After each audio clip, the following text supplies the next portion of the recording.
I'm Leigh Brown. This is Crazy Shit in Real Estate. And today we're going to do a deep dive into Manhattan real estate. Maybe you are watching Only Murders in the Building, or you watch Mad Men or Sex and the City, and you want to know a little more about that real estate market because it's so wildly unique.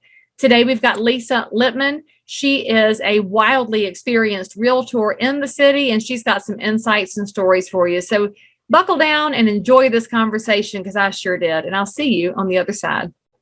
Hey, real estate agents, do you struggle to make videos for your YouTube channel that actually make your phone ring?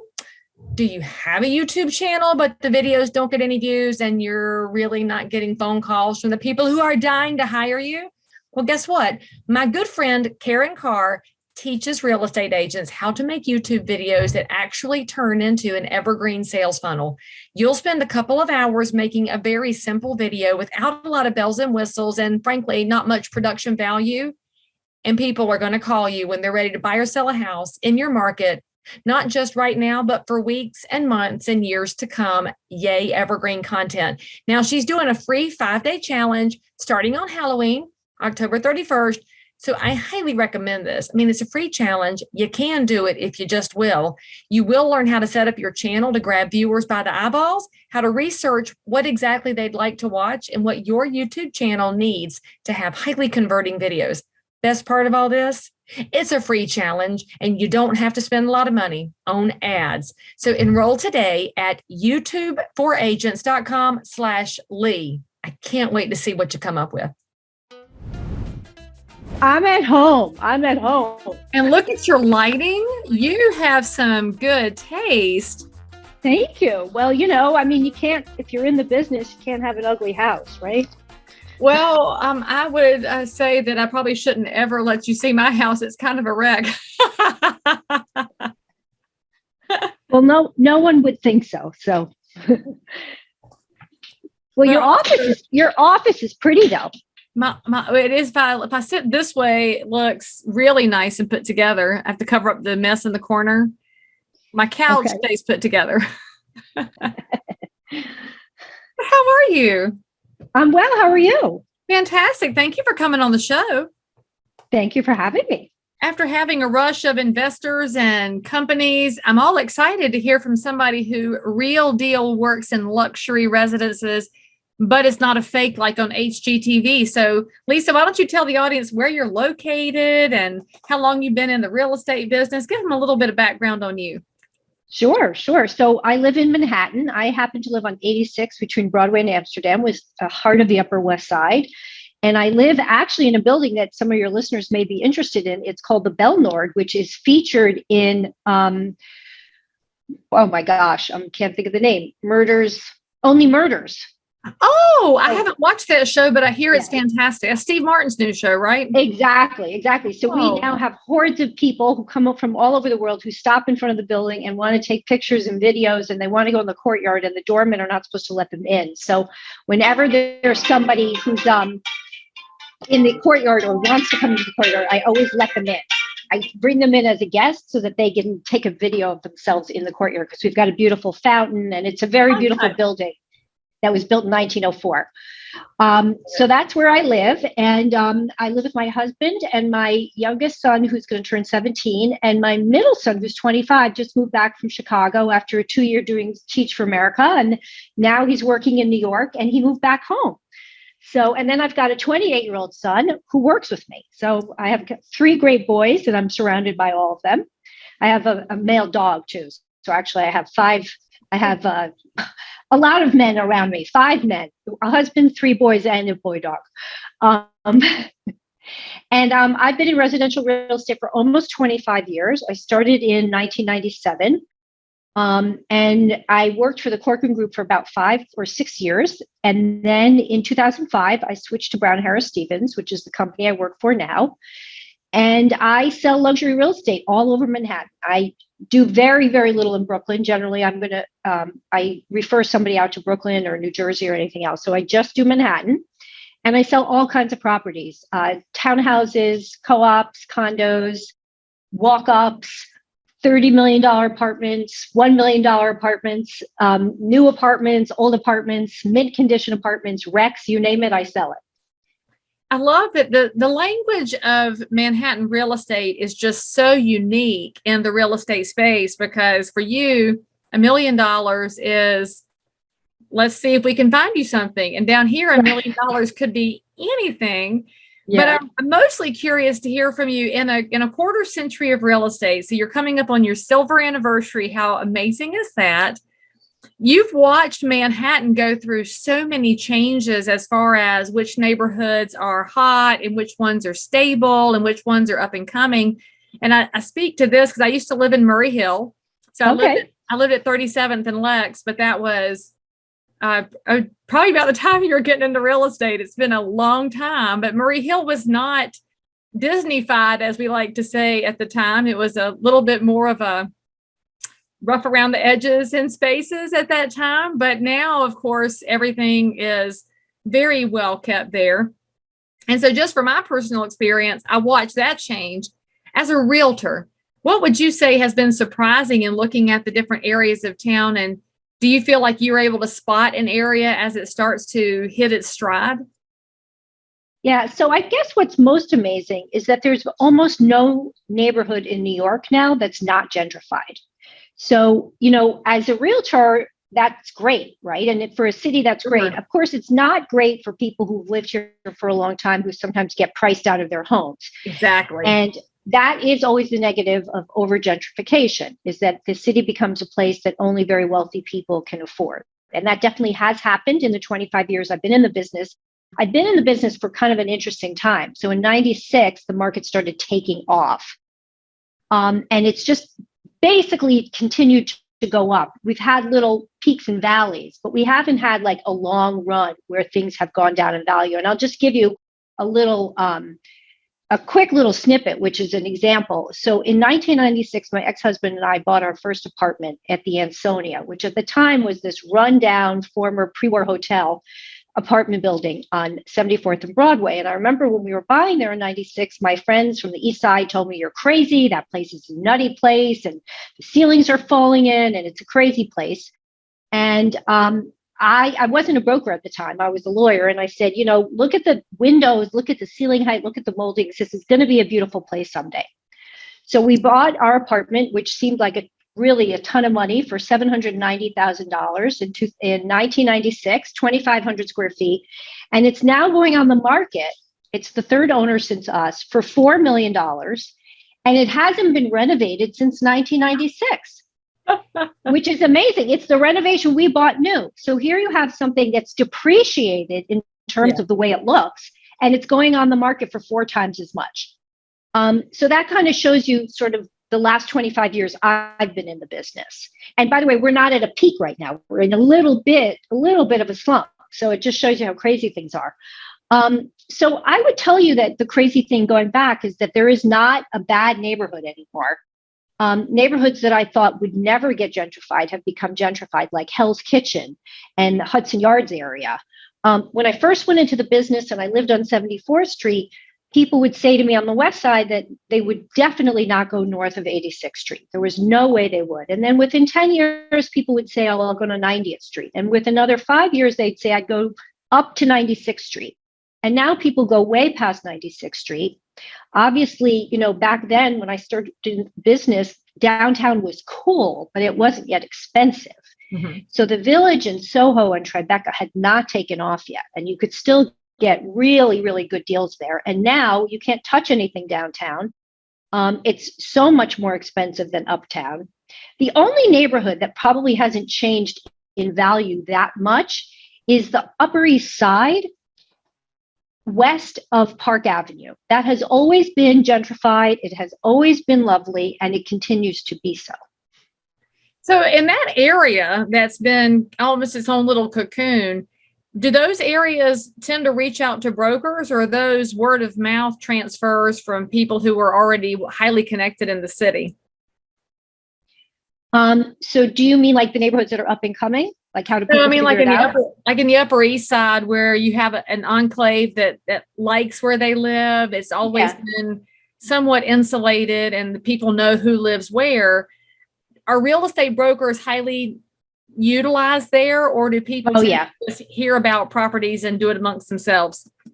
So in the first 5 or 10 years I was in the business, we probably still saw a lot of sort of pocket listings, quiet listings that got transferred between people in some of the fanciest buildings on the east side. There was this feeling that not everybody could get into those buildings because they were co-ops, that not everybody should look at those listings, that it should only be shown to certain people. The web changed everything. Yeah. So with the advent of, you remember the World Wide Web, what we used to call it.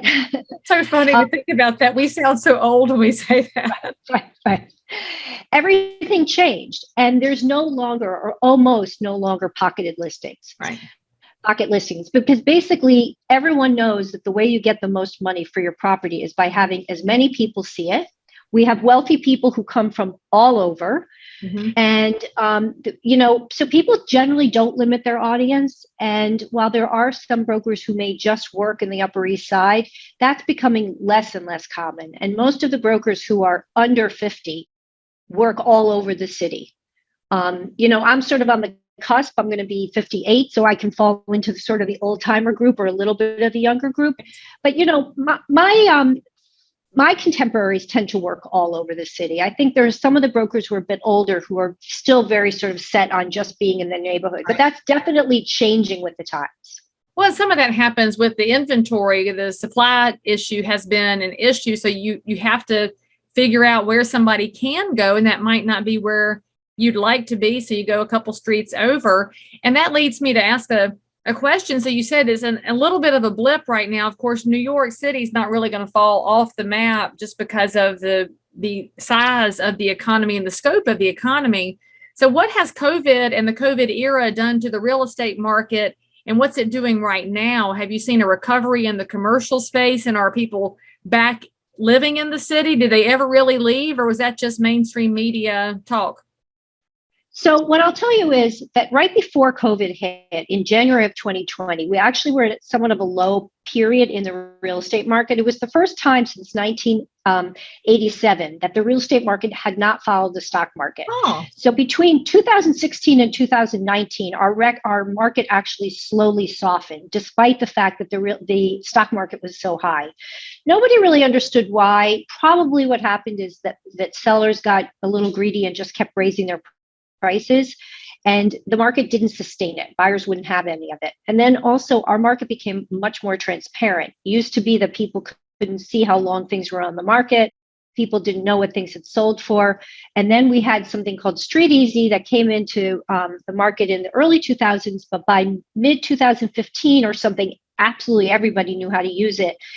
And people could see how long things were on the market. They could see what the last thing had traded for if there had been price reductions. So that, combined with rising inventory, rising prices, it softened the market. So right before COVID, we had had about a 10% drop between the height of 16 and January of 2020. And then when COVID hit, it dropped about another 10%. So if you were lucky enough, smart enough, daring enough to buy something in the summer or fall of 2020, you got a deal of about 20% below the height of 16. What happened, and I always thought it would because I worked through 9/11 and I saw the bounce back in the spring after 9/11, was in the spring of 2021, starting in about February of 2021, when we had vaccinations and things like that, people started buying like crazy. And it was like the spigot on a closed faucet had been opened. So think about it. People had made a lot of money in the market over the last few years. They hadn't spent their money on anything. Mm-hmm. And if they decided to stay in New York, they wanted a bigger apartment. They wanted a Peloton room. They needed an office. They needed all these rooms that they used to go out to the gym, go to their office midtown or downtown.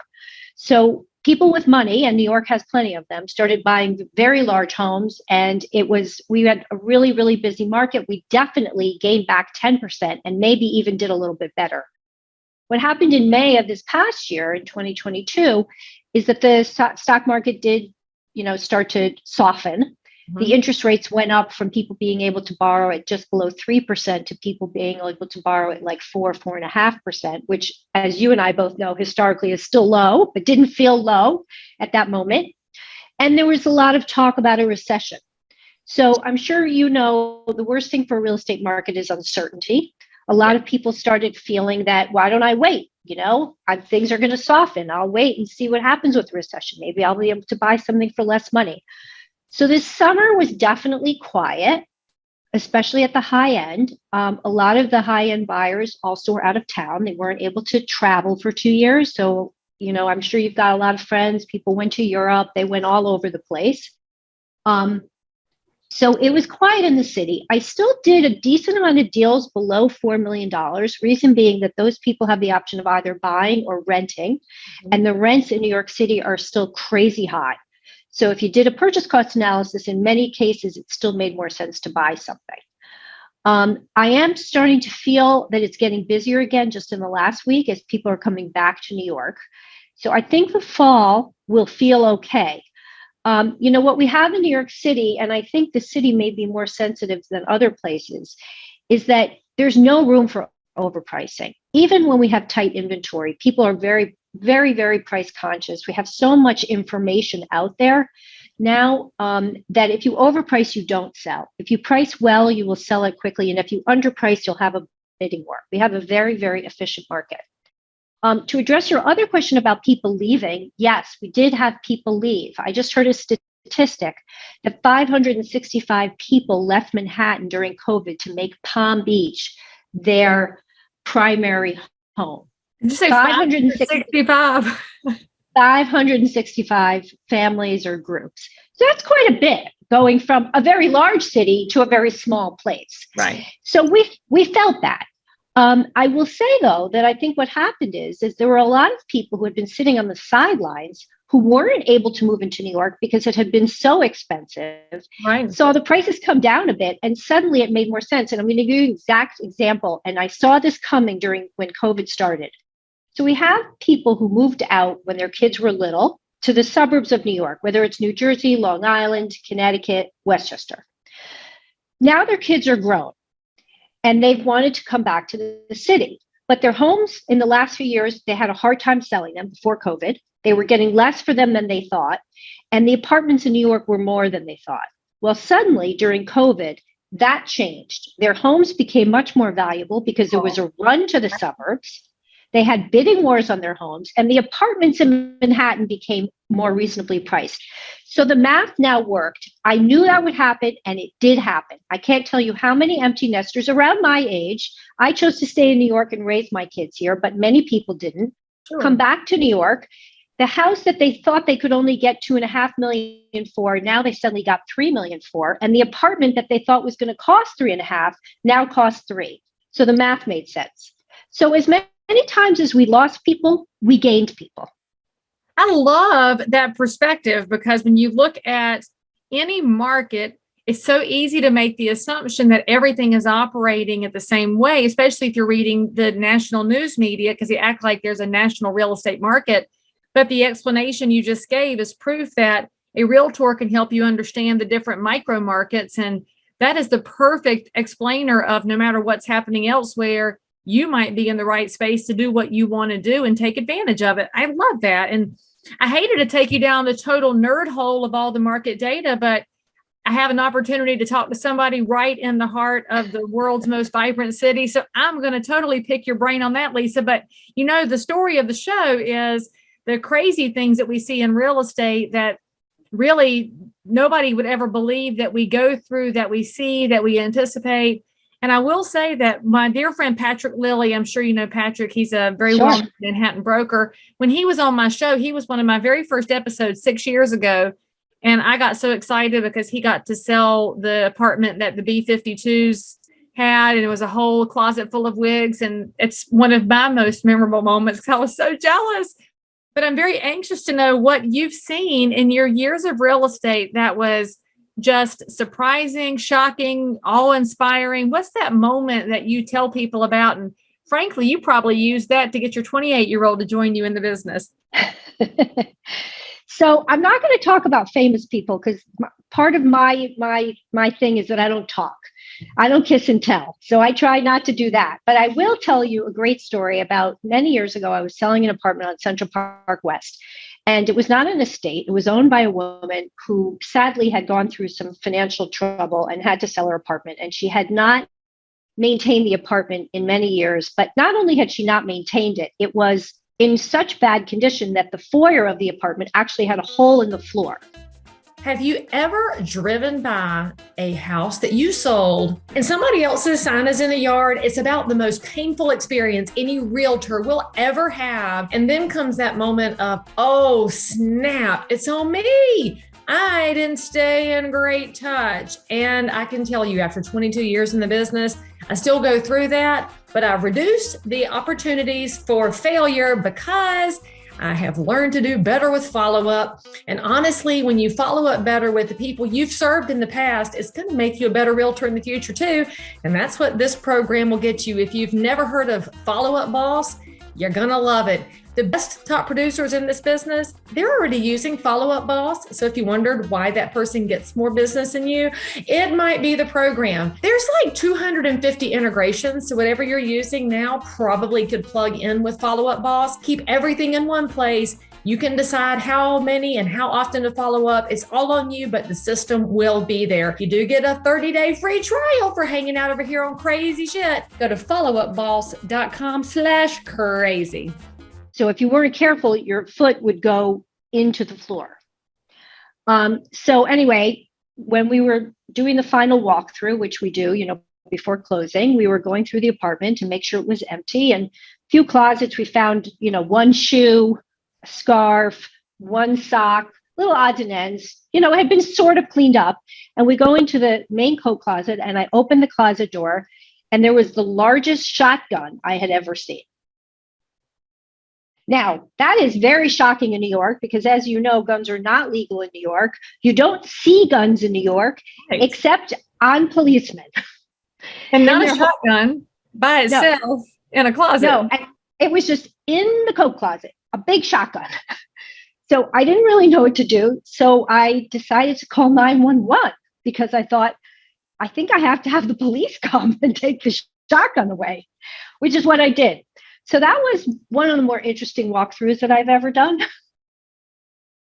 And that was just, in a very calm Central Park West apartment. It was a little strange. And the woman who was selling the apartment, you would have never thought about why she had a shotgun in there. So did you ever find out why she left it in there? Was it an No. oversight? She didn't want to take it, or was it just that odd? Yeah, we never did find out. I wouldn't leave one behind, but I also live on 10 acres and I have raccoons and critters around. It's a little different environment than it is in New York. Yes.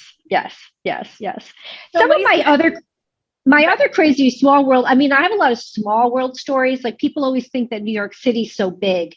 And what's so crazy is that I feel like half the time I go into apartments, if there are personal photographs, I know the people or recognize them. And it does not matter what neighborhood I'm in. So that happens all the time, which is really strange. And then the other strange thing that happens as a New Yorker, just being a real estate broker, which means that I'm always kind of walking around and in different neighborhoods, is that there are certain people I bump into all the time, and I don't always bump into them in the same neighborhood. I might bump into them in Broadway and 82nd Street, then Fifth Avenue and 60th Street, and then someplace in Tribeca or Soho. And then there are other people who you never see ever, even though they're your neighbor. So I don't know, I guess for your audience, what's funny about New York is it's a really big city with so many people, but sometimes it feels like a really little village. So after you say that, it makes me realize when I was younger and obviously more single and I watched Sex and the City like everybody did back in the 90s, it seemed unusual that they would often run into people in the city. But what you're saying is it's actually not that odd that your people are going to be spotted here and there. So probably you should better behave. I think you would teach your boys that, right? Be careful what you do. Somebody's going to see you. Be careful what you do. Be careful what you say. I have to say that if I'm ever, speaking about anybody, not whether I'm not saying that something bad, but just telling a story about somebody, you always have to talk softly, and you just never know who's next to you, and who's at the next table of you. It's just, it is a much smaller place than you would imagine.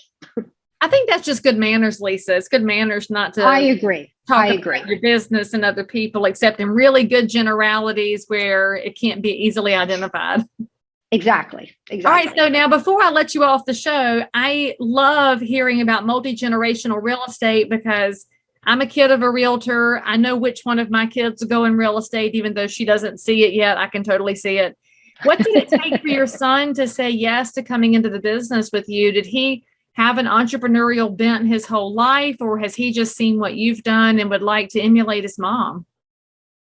I would say that he's always been interested in the business. When my older boys, so my boys are 28, 25, and almost 17. So when my 28-year-old and 25-year-old, who grew up much more together, obviously, we would be in the car. And remember those good old days of long drives without videos? Yes. When you would just sing to your children or try to keep them happy. They used to play a game with me where they would describe an apartment. They'd say, Mom, 10-foot ceilings, views of the park, 4 bedrooms, 3 bathrooms, brand new kitchen. And then they would say, how much? So they would describe sort of what they would imagine as a dream apartment. And then they wanted me to price it for them. So I think That's Max, hilarious. That's hilarious. Max, my 28-year-old, was always super interested. He's also just really interested in sort of people, restaurants, places, traveling, connecting people. So I always thought he had the bend, and he started talking about it. And I was thrilled to think that he would come into business with me. He's been working with me for 2 years. I had him work for another broker for almost 2 years before. So I didn't want him to come straight to mama. And we've had just the best time. I mean, I've got 3 other people with who I work with, and everybody's worked with me for a long time, which is really nice. And it's great to see a young person who is learning, but also can actually teach me a lot, right? He has a different perspective on things than I do. As older people, I think we sometimes get set in our ways. And it's always good to have a fresh perspective, especially when it comes to technology. I know, because that's second nature to them. And for us, it's like, okay, let me carve out a little time here so I can figure it out. And you're right. It's always good to take in that thought process, especially as you communicate with clients, because they expect us to think multi-generationally, because that's who the buyer audience is and who the seller audience is. Yeah, so good, absolutely. Good for you. Yeah. The other thing I would say in New York is we have buyers literally from, age 25 to 90. And 25 to 90, they can all spend any place from $500,000 up to whatever. So we have very young, wealthy people, we have older, wealthy people, and everything in between. So you sort of have to know how to talk to everybody. And let's just say that's what we need to bring back, not just in Manhattan, but all around the world. If people would learn how to communicate, we could fix a lot of what's wrong. So Lisa, if somebody enjoyed this conversation and wants to talk to you about Manhattan real estate, how is it best for them to hunt you down? I would say emailing me is always great. And my email is L like Lisa, L like Lippman, IPPMAN @BHSUSA.com. So L Lippman @BHSUSA.com. And never fear, if you couldn't write that down because you're in the middle of your walk, all of Lisa's contact information is in the show notes for this episode. So please reach out to her with any questions about the Manhattan real estate market, and just to get some insights, and maybe she'll even tell you where to eat dinner when you come visit. Lisa, thank you so much for coming on the show, and thank you for bringing us a lot of different angles in this episode. Well, thanks so much for having me. It was great talking to you. All right, friends, say something nice about Lisa, something nice about New York, or something that surprised you in the comments. And in the meantime, I'll see you next time. Have a great weekend. So if you found value in this episode, please like and subscribe to this channel, turn on the bell, and catch another amazing episode by clicking above. Crazy Shit in Real Estate is also available in all of your normal podcast apps. So if that's where you like to hang out, go find me, click subscribe, and most importantly, leave me a review that says you think I'm awesome, my guests are awesome, or this content is just exactly what you were looking for. And then, by the way, if there's something you need, you want to learn about something, you can comment below anytime. You can also send me a direct message if you need to remain anonymous. No judgment. But anyway, I'll only judge if you forget to subscribe and click. I'll see you next time.